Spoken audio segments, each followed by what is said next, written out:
Talk to me about the Compton Swap Meet. Compton Swap Meet, man. Compton Swap Meet. Now, you want the social aspect or you want the other aspect? We want both. I want Alonzo's aspect. Compton Swap Meet was a marketing miracle because it allowed small businesses to set up shop in a big facility and have a lot of traffic. It was an old Sears building, and as a kid, my dad used to go. We used to go there every year to get our school clothes from Sears. No shit. And at some point in time, the Sears building closed down. It was closed for quite some time. Then in the '80s, they opened up as a swap meet, one of the biggest ones in the city, in the state. And the only problem with the swap meet that people didn't, it was two problems with the swap meet people didn't realize. One, because it was so big and it was right there on Long Beach Boulevard. Everybody and his mama came to the swap meet. Crips, Bloods, SAs, Samoans, everybody. So you had a gang melting pot. And one thing about this, the vendors at the swap meet, they catered to the gang. Nike Cortez, blue rags, red rags, whatever beanies. you needed, whatever gang paraphernalia. Old English. Okay, whatever you needed, they had. Yeah. You don't need a rag, or you need a house shoe. We got a house shoe. In fact, you just tapped on that. They started making jumpsuits out of the rags. They would make the jumpsuits, the shoes, whatever you wanted, Crip Blood, whatever. They had your uniforms. Damn. And it was such a rough spot. It was rough for a while. And actually, my first cousin, Philip Bailey, he was an officer with Compton PD. So he had a detail that's all they did was a Compton Swap Meet. Okay, and later that detail helped me put together those.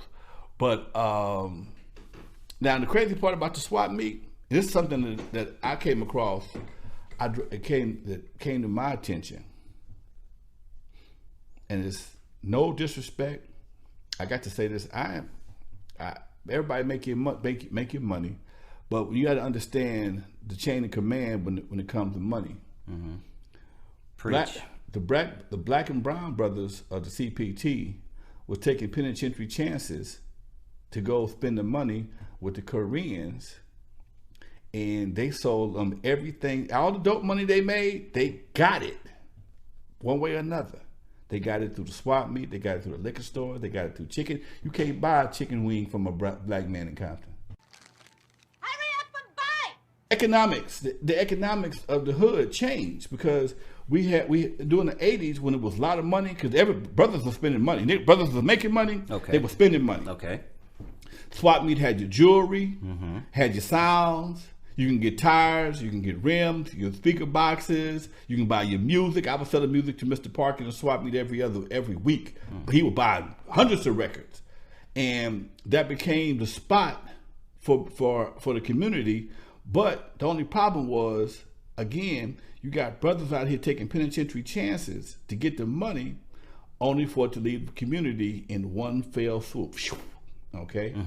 And that was a part of the economics that most people didn't realize that's still very prominent in the black community. And because I'm older, I saw it before from the Jewish aspect. Yeah, money. I remember, never forget, as a young man, there was a lot of Jewish businesses, and I'm not saying this because I'm anti-Semitic. I'm just pro-black. If that's a problem, then we got a problem. But as a young man, we had a lot of Jewish people in the community that ran all the businesses. And I'll never forget this one guy. He was the insurance guy. He came to the house. If my mama didn't mail it or drop it off or have me drop it off, hey, Mr. Williams. He walked through the neighborhood to get his insurance money. Okay, and and then after the rise of '68, they all left. And the hood was kind of barren for a while. And the black businesses started popping up. When you say that, you mean the Jews? The Jews left out after the Watts riots. Los Angeles, California, the district called Watts. 34 persons die. $40 million worth of property is destroyed. Almost 4,000 are arrested. And a lot of black businesses started popping up.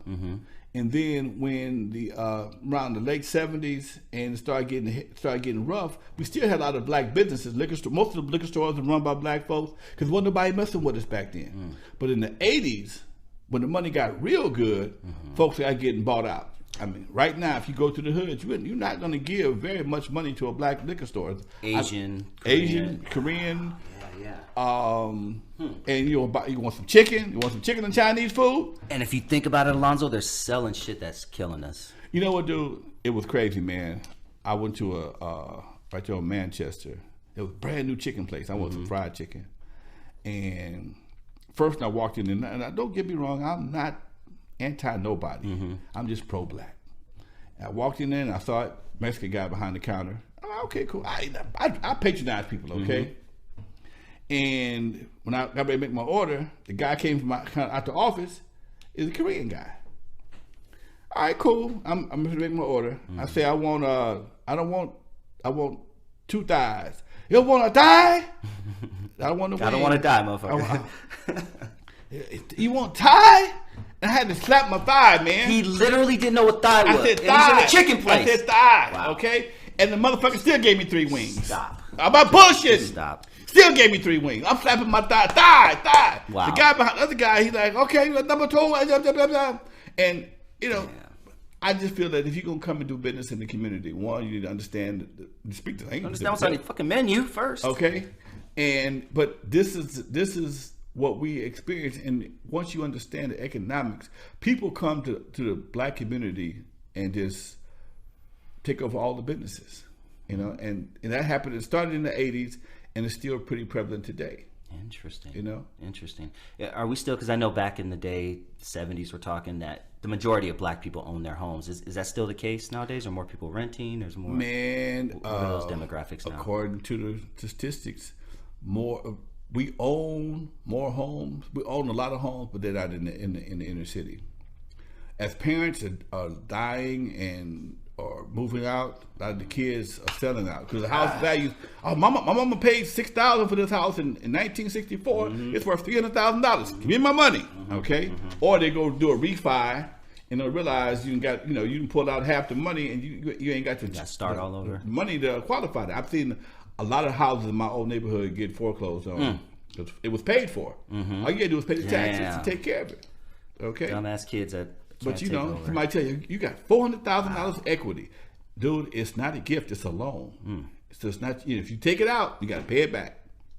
It's there, and if you ain't got a way to pay it back, it's a headache.